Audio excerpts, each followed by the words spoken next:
মদিনার নবী কয়, ও নারীর দল, তোমাদের শরীরটা ঢেকে রাখা যেমন ফরজ, নারীদের পুরো বডি যেমন পর্দা, নারীদের কণ্ঠ তেমন পর্দা। বেগানারে সালাম দেওয়া হারাম, বেগানার সালাম নেওয়া হারাম। এই যুবক, বেগানারে সালাম দেওয়া জায়েজ নাই, বেগানার সালামের জবাব দেওয়াও জায়েজ নাই। কেন?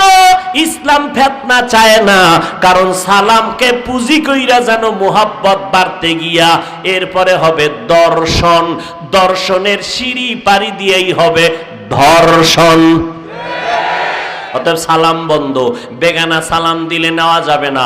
বেগানারে সালাম দেওয়াও, চোরের ঘরের চোর আম্মারে সালাম দেয় না, আব্বারে দেয় না, বেগানারে সালাম দেয় খুব জোর সোরে। এরকম বেয়াদব আছে না নাই? বলেন বলেন। আল্লাহ হেদায়েত দান করুন। আরো আস্তে করে বলেন। রাগ করতেছেন? নারীদের পর্দা। ফাতেমা রাদিয়াল্লাহু আনহা নবীজির 4 নম্বরের কন্যা। আম্মাজান খাদিজার থেকে নবী 4টা কন্যা পেলেন। কয়টা? 4টা কন্যা পেলেন আমার নবী। নবী বলেন, খাদিজার থেকে আমি 3টা ছেলে পাইলাম, 4টা কন্যা পেয়েছি। আমার খাদিজা 2 জন স্বামী বিদায়ের পরে আমাকে গ্রহণ করলেন। ওই খাদিজার গর্ভ থেকে আমি 7টা সন্তান পেলাম। 3টা ছেলে অল্প বয়সে চলে গেল, 4টা কন্যা পেয়ে গেলাম। জায়নাব নামের কন্যা, উম্মে কুলসুম রুকাইয়া নামের কন্যা পেয়ে গেলাম। আর আমার কলিজার টুকরা ফাতেমা ও খাদিজার থেকে আমি পেয়ে গেলাম। ও দুনিয়ার নারীর দল, তোমরা নারী হইয়া নিজের জীবনটাকে তোমরা দুর্বল মনে করবা না। ওই মক্কার বেঈমানেরা নারীদেরকে তুচ্ছ মনে করত, এখনো ওই বেঈমানের পা চাটা গোলাম এক দলেরা আছে, নারীদেরকে পছন্দ করে না, নারীদেরকে বাজারের পণ্য হিসাবে ব্যবহার করতে চায়। আছে না নাই? এই সমস্ত দুশ্চরিত্রওয়ালারা আবার মাইকে স্লোগান দেয়, ইসলাম নারীর ইজ্জত দেয় নাই। আল্লাহর কসম একবার, আল্লাহর কসম 2 বার, আল্লাহর কসম 3 বার, ওয়াল্লাহি বিল্লাহি তাল্লাহি, ইসলাম ছাড়া আর কোন ব্যক্তি, কোন ধর্ম, কোন তন্ত্র, কোন মন্ত্রে নারীর সম্মান আর ইজ্জত কেউ দিতে পারে না। ফাতেমা রাদিয়াল্লাহু আনহা বলেন, ও আমার স্বামী আলী, আমার আব্বা চলে গেলেন দুনিয়া থেকে রবিউল আউয়াল মাসের 12 তারিখ জোহরের নামাজের আগে চাষতের সময় আমার আব্বা চলে গেলেন। বুধবার দিন তাহাজ্জুদের সময় আমার বাবার দাফন হয়ে গেল। ও হযরত আলী, আমার জীবনে ফাতেমার দেহটা কেউ দেখে নাই, কোন দুনিয়ার বেগানারা দেখে নাই। আমার জানাজা যদি দাও ঘরের মধ্যে দিও, মরণের পরেও যেন আমার দেহ কেউ দেখতে না পায়। কত সম্মান! ফাতেমা নারীদের জান্নাতের সরদারিনী ফাতেমা। আল্লাহর নবী বলেন, কিয়ামতের দিন জান্নাতের 8টা দরওয়াজা খোলা দেয়া হবে। জান্নাতের 8টা দরজা খুলিয়া প্রত্যেকটা দরজা থেকে দারোয়ানরা ডাকবে 4 জন নারীরে। কয়জন? 4 জন নারীকে ডাকবে, তাড়াতাড়ি আসো, তোমাদের কোনো হিসাব দেওয়া লাগবে না, সূর্যের গরম মাথায় লাগানোর দরকার নাই, তাড়াতাড়ি আসো, জান্নাতের 8টা দরজা তোমাদের জন্য খোলা। এর মধ্যে একজন হলেন খাদিজা রাদিয়াল্লাহু আনহা, আর একজন হলেন আম্মা জান আয়েশা রাদিয়াল্লাহু আনহা, আর একজন বিবি মারিয়াম, ঈসা নবীর মা, যেই মারিয়ামের সাথে আমার নবীর সাথে জান্নাতে বিবাহের ব্যবস্থা হবে। সারা রাত নারীদের মর্যাদার বয়ান করলে শেষ হবে না। মদিনার নবী বলেন, ও আম্মা জানেরা, একজন মহিলা গিয়া নবীর ঘরে দাঁড়াইলেন। নবীর বিবিকে ডাক দিয়া কয়, আমার একটা প্রশ্ন নিয়ে আসছি রহমাতুল লিল আলামিনের কাছে। কি প্রশ্ন বলো? বলে, আমরা পুরুষের মতো জানাজার নামাজে যাইতে পারি না, জুমার মসজিদে যেতে পারি না, ঈদের নামাজে যেতে পারি না, আমরা এত সওয়াব কেমনে কামাই করব? পুরুষেরা যুদ্ধের ময়দানে যায়, জানাজায় গিয়া বহু সওয়াব পায়, জুমার মসজিদে গেলে অনেক সওয়াব পায়। এইবার আল্লাহর বান্দি প্রশ্ন করার পরে আম্মা জান নবীর কাছে গেলেন। ও নবী, আল্লাহর বান্দি প্রশ্ন করলেন।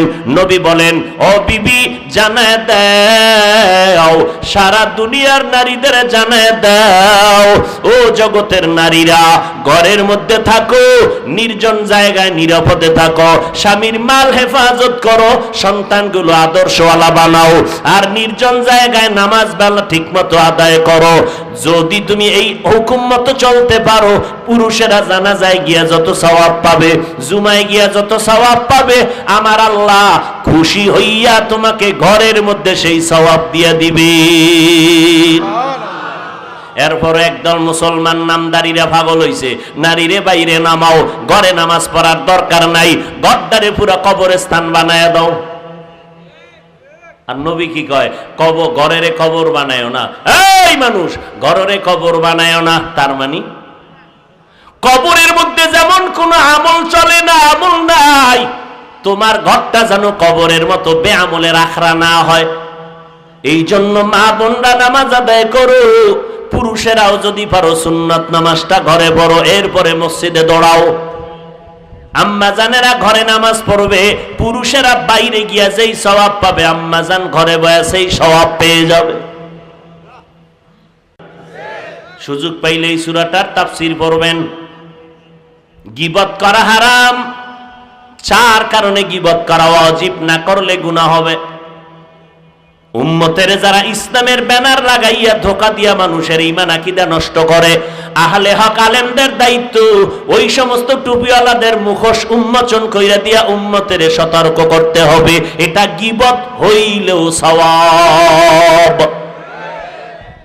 নবীজি বাতিলের বিরুদ্ধে কথা বলছেন, বলেন না কেন? অতএব বাতিলের বিরুদ্ধে কথা বলা এটা সুন্নত না হিংসা? বলেন না কেন? বাতিলের বিরুদ্ধে কথা বলা হিংসা না সুন্নত? আমার নবীর সাথে এক জায়গায় বৈশা খানা খায়, নবীর পিছে নামাজ পড়ে, টাটকা মুনাফিক পিছনে গিয়া নবীর বদনাম গায়। এই জন্য নবী বলছেন, এ দুনিয়ার মানুষ, আমি মুহাম্মদ বিদায়ের পর এই জমিনে তোমরা কার অনুসরণ করে চলবা? একটা দল আমি রেখে গেলাম, আমার বন্ধু, তারা আর কারো বন্ধু না। এই বন্ধু দলের নাম হলো উলামা। কি? তবে সাবধান, ওলামা 2 দল। কয় দল? এক দল বাতিল আর এক দল হক। ক্বালান নবী সাল্লাল্লাহু আলাইহি ওয়া আলিহি ওয়া সাল্লাম, আলা, সাবধান হে দুনিয়ার উম্মতেরা, ইন্না শাররাশ শাররি শিরারুল উলামা ওয়া ইন্না খায়রাল খায়রি খিয়ারুল উলামা। দুনিয়াতে সবথেকে খারাপ একদল উলামা, আবার চূড়ান্ত ভালো হবে একদল উলামা। তাহলে ওলামাদের মধ্যে খারাপ আছে না নাই? বাতিল আছে না নাই? আসতে বলেন কেন? না সব এক পালায় মাপ দেন? এখন বলবেন, হুজুর চিনবো কি করে? সিটি গোলের কালার স্বর্ণের কালার তো এক। বন্ড আলেম আর হক আলেম তো কালার এক, পাগড়ি টুপি দাড়ি সব সমান। ডিগ্রি নিয়া উম্মতের সামনে চিল্লায় আর বলে কোরআনের অর্থ না জেনে পড়লে লাভ নাই। আল্লাহর কসম, এই সমস্ত কথা যারা বলে এরা চায় উম্মতের কোরআন থেকে দূরে রাখবে। আল্লাহ হেদায়াত দান করুন। সাময়িকভাবে প্রথম পরিচয় হলো যারা হক বুঝবেন কি করে, এটা প্রাথমিক আপনাদের চিনার জন্য একটা পরিচয়। যেই আলেমের বয়ান শুনলে দেখবেন মানুষ আমলওয়ালা হয়, চোখে পানি আসে, দিলটা নরম হয়, বুঝবেন এই আলেম হক। কথা বুঝেন? আল্লাহ বুঝার তৌফিক দান করেন। আল্লাহ বলেন, আমি কোরআন পাঠাইলাম হেদায়াত করবে মুত্তাকিনদেরকে। মুত্তাকি কারা? যারা আল্লাহকে ভয় করে। আল্লাহকে ভয় করার ব্যাখ্যা 2টা। ইচ্ছা করে গুনাহ করবে না, অনিচ্ছায় যদি গুনাহ হয়ে যায় তওবা করতেও দেরি করবে না। এই 2 গুণওয়ালারা মুত্তাকি। আল্লাহ কয় মুত্তাকি কারা জানো? আমি আল্লাহ পরিচয় স্পষ্ট দিয়ে দিলাম। এখানে গাঞ্জাখোরেরাও বলে আমি আল্লাহরে ভয় করি। আমি যদি বলি তুমি আল্লাহরে ভয় করো না, মনে কষ্ট ঝগড়া লাগায় দিবে। আল্লাহ কয় ঝগড়া করিস না, আমি কোরআন শরীফে স্পষ্ট গুণ দিয়া দিলাম। 6টা গুণ যাদের মধ্যে দেখবা আছে, প্রমাণ হবে তাদের মধ্যে তাকওয়া আছে। 6 গুণওয়ালা মানুষগুলো মুত্তাকি, এদের পুরস্কার এরা বিনা হিসাবে জান্নাতি। কয় গুণ? 6 গুণওয়ালারা কি? মুত্তাকি। মুত্তাকিনদের পুরস্কার দুনিয়াতে 6টা, আখিরাতে 2টা। এই সিংড়ার মানুষ মোনাজাতটা দিয়ালাম, কিন্তু কানলেও আর এক যুগে ফান কিনা খবর নেই।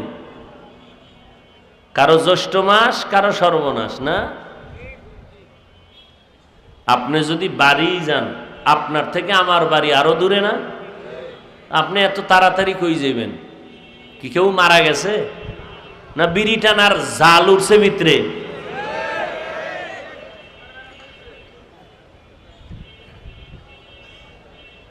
হ্যাঁ, একদল মানুষ দেখবেন জনমের মতো বয়ান শুনবে, বয়া মোনাজাতটা দিবে না, কারণ ওই শয়তান ওর উপরে গালেব হয়ে গেছে যে না মোনাজাতটা দিস না, তাহলে গুনাহ মাফ হয়ে যাইব, দরকারে আরো 1 ঘন্টা বয়ান শুন, কিন্তু মোনাজাত দিবি না। এজন্য দেখবেন কিছু টাটকা কপাল ভরা বয়ান শুনে মোনাজাত দেয় না।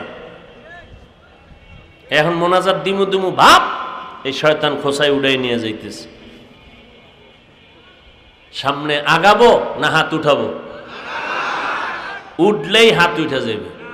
হাত যদি উঠাই বুঝবেন উঠছে, কেউ ইশারা দিছে মোনাজাতের জন্য। মুত্তাকিনদের গুণ 6টা, আর দুনিয়াতে পুরস্কার 6টা, আখিরাতে 2টা পুরস্কার মুত্তাকিনদের। আখিরাতের 2 পুরস্কারের প্রথম পুরস্কার হলো বিনা হিসাবে জান্নাত। আর একটু আস্তে বলেন। 2 নম্বর পুরস্কার, যারা 6 গুণ অর্জন করে তাকওয়া অর্জন করবে, মুত্তাকি হবে, দুনিয়াতে এদের পুরস্কার 6টা, আখিরাতে এদের পুরস্কার হলো 2টা। আখিরাতের প্রথম পুরস্কার বিনা হিসাবে জান্নাত, দ্বিতীয় পুরস্কার পর্দা ছাড়া ডাইরেক্ট আমার আল্লাহর সাথে মোলাকাত। ইয়া ইলাহি तू मेरा माबूद है, या इलाही तू मेरा माशूक है, या इलाही मुझसे मुझको दूर कर, ताके देखो मुझ में तुझको एक नजूर। কিয়ামতের দিন আল্লাহর সাথে মোলাকাত করার আশা আসেনি? তাহলে ঘুমের আগে 13টা বিড়ি টানবেন। টানেনি বিড়ি? এরে যুবক, কয়দিন আর যৌবনের বাহাদুরি করবি? আমার আল্লাহর ভয় কেন অন্তরে জমা করো না রে বাবা?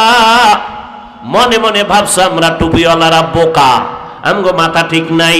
এরে বাবা, এটা কেন ভাবো?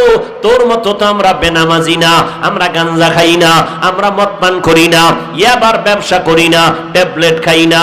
যত খানা খাই ওযু করিয়া বই, দোনো হাতের কবজা পর্যন্ত ধুইয়া এরপরে খানাটা ধরি, ডান দিক থেকে ধরি, বিসমিল্লাহ বলে খানাটা খাই। কোন বেঈমান, কোন দুশমন যদি 20-এর পেয়ালা দেয়, কোরআনের আয়াত পইরা দম কইরা খামো, আলহামদুলিল্লাহ, কোরআনের আয়াত ওই 20টাকে পানি বানায় দিবে। আমরা পিওর খানা খাই, ঝামেলা মুক্ত খানা খাই, মাথা আমগোটা খারাপ হইব না? আমগোটা খারাপ কেন? টুপি দেয় এই জন্য। বলতো টুপি মাথায় দেওয়ার কারণে কয়জন হুজুরের মাথা গরম কইরা বউরে তালাক দিছে। অথচ সোনার বাংলায় যত তালাকের আওয়াজ, একটারও টুপি নাই। তালাক দিয়া কয় মাথা ঠিক নেই। কয়নি মাথা গরম কেন? কয় টুপি নাই। টুপি নেই জন্য মাথা গরম। বউরে তালাক দিয়া চান্দি গরম হয়ে গেছে। আমি কি হুজুর ফতুয়া দেওয়ার আগে এমন একটা পিডা লাগাইয়া এরপরে ওর কাছে মাপ চান? কি হুজুর মাপ চান কেন? কয় তোরে যে ফিডা দিলাম মাথা আমারটাও ঠিক নেই, গরম, এই জন্য ফিডাইছি। একটা বদমাস কেউ বলে নাই যে আমি সুস্থ মস্তিষ্কে তালাক দিছি। তালাক দিয়েই কয় মাথা ঠিক নেই। আল্লাহ হেদায়াত দান করুন। ও যুবক আল্লাহর গোলাম, আমাদের মাথা গরম হয় নাই, আলহামদুলিল্লাহ মাথা এখনো ঠান্ডা আছে। না হয় 12টা মাস জহুরের পরে বয়ান, আসরের পরে বয়ান, মাগরিবের পরে বয়ান, চোখের মধ্যে শুধু ঘুম আর ঘুম আর ঘুম, একটা সেকেন্ড রাতের বেলা ঘুমাইতে পারি না, দৌড়ের উপরে আছি 12টা মাস। ও বান্দারা, এই কথাগুলো তো ডায়েরিতেও লেখা বই না। কত মানুষ সামনে ডায়েরি নিয়ে বয়ান করে, কত বান্দারা সামনে ল্যাপটপ নিয়ে বয়ান করে, দেখে দেখে কোরআনের আয়াত পড়ে আর তরজমা বলে। না রে বাবা, এখানে আজকে কি বয়ান করবে এটা ঢাকার থেকে নির্দিষ্ট করি নাই। এখানে বৈশা আল্লাহর কাছে অন্তর দিয়ে বলছি, আল্লাহ যেই কথা এখানের জন্য দরকার সেই কথা জবান থেকে বের করে দাও। ও নবীর উম্মতেরা, আল্লাহর মোহাব্বত নিয়ে কথা বলি। 2 ঘন্টা বয়ান, 1 ঘন্টা বয়ান, একটার পরে একটা, একটার পরে একটা কথা সাজাইয়া কে বের করে দেয়? একটা কথা যদি ভুল হয়, মানুষগুলো সব আমার বিরুদ্ধে চলে যাবে, ফেসবুক নামের গজবের বাজারটারে গরম করে ফেলবে, দুশ্মনেরা তিলের তাল বানাইয়া মজা করবে। ঘুম নাই, টাইম মতো খানা নাই, হ্যাঁ, এরপর রাত 12টার পরে চিল্লেনি টের পাও। এরপর একটা কথাও তো আল্লাহ পাক আলহামদুলিল্লাহ লাইন ছাড়া হয় না। অতএব যারা বলো আমগো মাথা গরম, এই কথার দ্বারা প্রমাণ তোমার মাথাই গরম। এরে যুবক, কয়দিন আর যৌবনের বাহাদুরি করবি? আমরা টুপি দেওয়ার কারণে, দাড়ির কারণে, নবীর তরিকা মানার কারণে আমরা সম্মান থেকে বঞ্চিত হই নাই। মহামারী করোনায় কত যুবকের তাজা প্রাণগুলো চলে গেল, তুমি আর কয়দিন বাহাদুরি করবা? 25 বছর বয়স, আরো 25 বছর বাঁচার গ্যারান্টি আসেনি? আছে? নাই।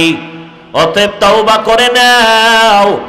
মনে মনে ভাবো, হুজুরদের কথা মতো নবীর তরিকা চলবো, কিন্তু স্বাধীনতা তো থাকবে না। তোমার চোখের সামনে তাকায় দেখো, আমরা যারা নবীর তরিকা মতো চলি, আমগো তো স্বাধীনতা নষ্ট হয় নাই। স্কুল কলেজের ছেলে মেয়েরা 5 বেলার নামাজ পড়াও স্বাধীনতা ভাবে চলে না। স্বাধীনভাবে তুমি পারো না কেন? তোমার মতো বহু বান্দা জীবনে মাদ্রাসায় পড়ে নাই, আলিফ বা তাও জানে না, জেনারেল লাইনে পড়ছে অথবা পড়েই নাই। তোমার লাইনের মানুষটা র্যাব, আর্মি, পুলিশ, বিডিআরের চাকরি করে, 1 ওয়াক্ত নামাজও বাদ দেয় না। তুমি জবান দিয়া জবাব দাও, আছে না নাই? বলো বাবা, তুমি কেন পারবা না? তোমার মতো বান্দা রাস্তায় গাড়ি চালায়, ড্রাইভারি করে, গাড়ি থামায়, নামাজ পড়ে, 1 বেলার নামাজও বাদ দেয় না। নিজের বিবেকটাকে জিজ্ঞাসা করো, বাবা তুমি কেন নামাজ পড়তে পারো না? তোমার মতো যুবক নদীর মধ্যে মাছ ধরে, 1 বেলার নামাজও ছাড়ে না, দাড়িও কাটে না, তুমি কেন দাড়ি রাখতে পারো না, নামাজ পড়তে পারো না? আল্লাহর কোরআনটা কি মিথ্যা মনে করছো? নবীর কথাগুলো কি মিথ্যা মনে করেছো রে বাবা? অনুরোধ করে বলছি, না না, আজকে আমিও যদি তোমার মতো প্যান্ট শার্ট টাই লাগাইয়া রাস্তায় মাস্তানি করতাম, কেউ আমারে বাধা দিত না। এত কষ্ট করে টুপিটা পরলাম, টুপি মাথায় দেওয়ার কারণে মাথাটা গরম গরম ভাব, এরপরও কেন টুপি ফালাই না? দাড়িটা লম্বা করার কারণে যৌবনের ভাব চলে যায়, তারপরও কেন দাড়ি কাটি না? লম্বা জামাটা পরার কারণে শরীরটা গরম লাগে, তারপরও কেন জামাটা ফালাই না? কওমি মাদ্রাসায় লেখাপড়া করেছি, কত জাতি ভাইরা পর্যন্ত বাঁকা নজরে বাজে কথা বলে, এরপরও কেন লাইনটা ছাড়ি না? চিন্তা ভাবনা করে দেখলাম, মানুষ গড়ার ফ্যাক্টরি আর এই রাস্তা ছাড়া একটাও নাই। ওরে নবীর উম্মতের দল, আল্লাহর কোরআন সত্য, নবীর কথা আমার সত্য। আমার নবী 63 বছর হায়াতে একটা মিথ্যা কথা জীবনে বলেন নাই। তুমি একজন নেতার নাম কও যে জীবনে মিথ্যা বলে নাই? দাঁড়াও, আসেনি? আছে? একজন আমার রসুল জীবনে 63 বছর একটা মিথ্যা কথা। মক্কার মুশরিক বেঈমানেরা কয় মোহাম্মদ আলামিন। আহ, দুশ্মন হইয়াও সত্যটাকে স্বীকার করছে। মোহাম্মদের মতো সত্যবাদী কেউ নাই। সেই সত্য নবীর কথা 1500 বছর চলে গেল, আমার নবী নাই। নজর করে দেখছো, ওই নবীর আদর্শ দেখি আজকে কত বিধর্মীরা কালেমা পড়ে মুসলমান হয়ে গেল। ও যুবক, তুমি মুসলমানের ঘরে জন্ম নিয়ে বলো, কেন নবীর তরিকা মতে চুলটা কাটতে পারো না, নামাজ পড়তে পারো না? মোনাজাতের ভেতরে তোমার ডানে বামে কত মানুষের কান্নার আওয়াজ, তোমার চোখে কেন পানি আসে না? বাহাদুরি করিস না রে বাবা। কিসের বাহাদুরি করবা আজকে তুমি? কিসের বাহাদুরি করবা? আমি হাফিজুর রহমান বক্তা হইয়া বসছি, আমার এই বক্তাগিরির বাহাদুরি কতক্ষণ? আজরাইল আসা পর্যন্ত। যেদিন আজরাইল এসে হাজির হয়ে যাবে, আমার সন্তানেরা আপনজনেরা বেলেট দিয়া কেটে কেটে আমার গেঞ্জি রেখে দিবে, 3টা নরমাল সাদা কাপনের প্যাকেট বানাবে। কে ডাক্তার, কে ইঞ্জিনিয়ার, কে ধনী, কে গরিব, কোনো ভেদাভেদ নাই, কাফনে প্যাকেট করো। ওই কাফনে প্যাকেট করিয়া যখন কবরে নিবে, কবরে তোমার আমার সবার কবরে 2 জন